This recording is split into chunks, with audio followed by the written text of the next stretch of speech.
আল্লাহ, শুধু তোমাকে একবার দেখতে চাই, এক নজর দেখতে চাই, এক নজর দেখতে চাই। আল্লাহ কয় জান্নাতীরা নেই, জান্নাতে যদি এক নজর দেখতে চাই, আমার হাবিব মেরাজ থেকে আসার আগে দুইটা জমি দিয়েছি। এক নম্বর, শিরিক করা যাবে না। রাজি আছেন ইনশাআল্লাহ? রাজি আছেন ইনশাআল্লাহ? ঠিক রাজি আছেন? তাহলে নারায়ে তাকবীর। শিরিক করা যাবে না, শিরিক নষ্ট করবে না। জান্নাতে যাওয়া সহজ হবে। জান্নাতে যেতে গেলে ঈমান থাকবে, আকীদা থাকবে। ঈমান আকীদা ছাড়া আপনি জান্নাতে যেতে পারবেন না। আপনি নামাজ পড়তে পড়তে কবরে দাঁত লাগাইছেন, ঈমান না থাকলে জান্নাতে যেতে পারবেন না। আপনি নামাজি, আপনার লোকে নামাজি, নেই নামাজি, আপনি জান্নাতে যেতে পারবেন না। নামাজ এমন হবে যে আপনি নামাজ পড়তেছেন, এই ভাই এই বাচ্চাকে ডিস্টার্ব হচ্ছে, এই বাচ্চাকে ওদেরকে পিছনে দিয়ে দেন, অনেক ডিস্টার্ব হচ্ছে।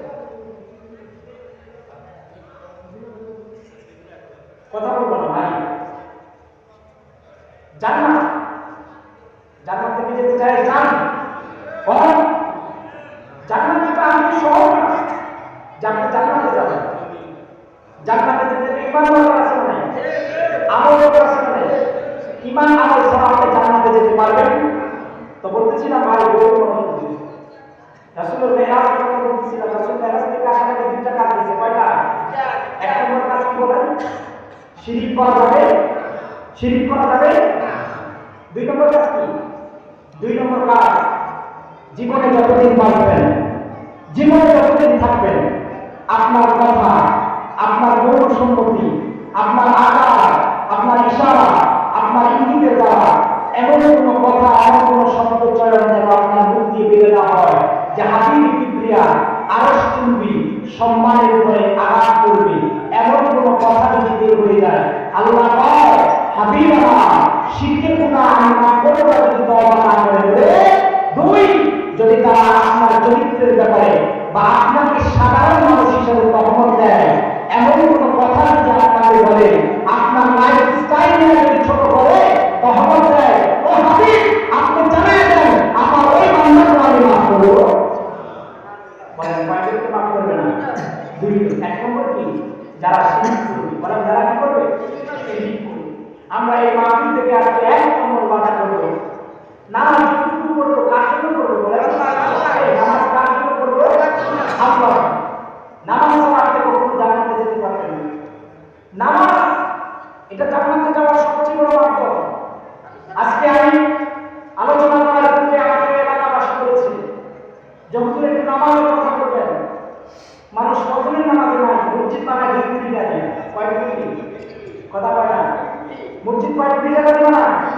2 কোটি টাকা দিয়ে মসজিদ, কিন্তু মুসল্লি নাই। আছে না নাই? গর্ব করে, অহংকার করে, আমাদের মসজিদে প্রায় 60 লাখ খরচ হয়েছে। হুজুর দোয়া করেন আরো সামনে আরো খরচ আছে। আয় ভাই কালেকশনের পরে কালেকশন, ইমামের বেতন মাত্র 5,000। কয় লাখ? ইমামের বেতন কত? 5,000। মসজিদ সুন্দর করতে হবে। সেক্রেটারি বাবু সামনে জমায় বয়ান করবো না, আমরা লিখবো দোতলা সাপ লিখতে হবে, কিন্তু এই কথা বলেন না ইমামের বেতন আমাকে বাড়াইতে হবে। বলে আজ পর্যন্ত কোনো ইমাম, কোনো সেক্রেটারি, কোনো সভাপতির বিরুদ্ধে কোনো কাগজ নালিশ দিছে? আয় ভাই 5,000 টাকা। কয়টা হাজার টাকা বেতন? 5,000 টাকা বেতন। এই বেতন দিয়ে ইমামের সংসার চলে। আসে না নাই? রাসূল বলেন কিয়ামতের আগে মসজিদের সংখ্যা বেড়ে যাবে, আর এই মসজিদ নিয়ে অহংকার করবে, মসজিদ শূন্য হবে, মুসল্লি হবে না, মুসল্লি থাকবে না, নামাজই থাকবে না। বাস্তব কিনা বলে?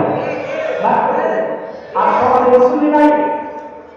আমরা এখন কালেকশন করি টাকা, ভাই এখন টাকার কালেকশন না, এখন মুসল্লির কালেকশন হবে। কথা বলে? কথা বলে না? এখন কালেকশন কিসে? কালেকশন কিসে? টাকা নাই, মসজিদ চালাচ্ছে আলহামদুলিল্লাহ। মসজিদ চালাচ্ছে কি? আলহামদুলিল্লাহ। নবী যখন মদিনাতুল মুনাওয়ারা আছেন, খেজুর পাতা দিয়ে নবী মসজিদ বানাইছেন। সাহাবা যে নামাজি ছিল, সেই নামাজি কি আমরা কায়সারা মসজিদের নামাজি? কথা বলে? এসি না, এসি ছাড়া টাকা ইমাম সাহেব কি কয়? এসি ছাড়া টাকা কত দিচ্ছে? 23 দিচ্ছে, কিনলে 32 দেন, তো বাড়া গরম লাগতেছে, এর নামাজি দেখা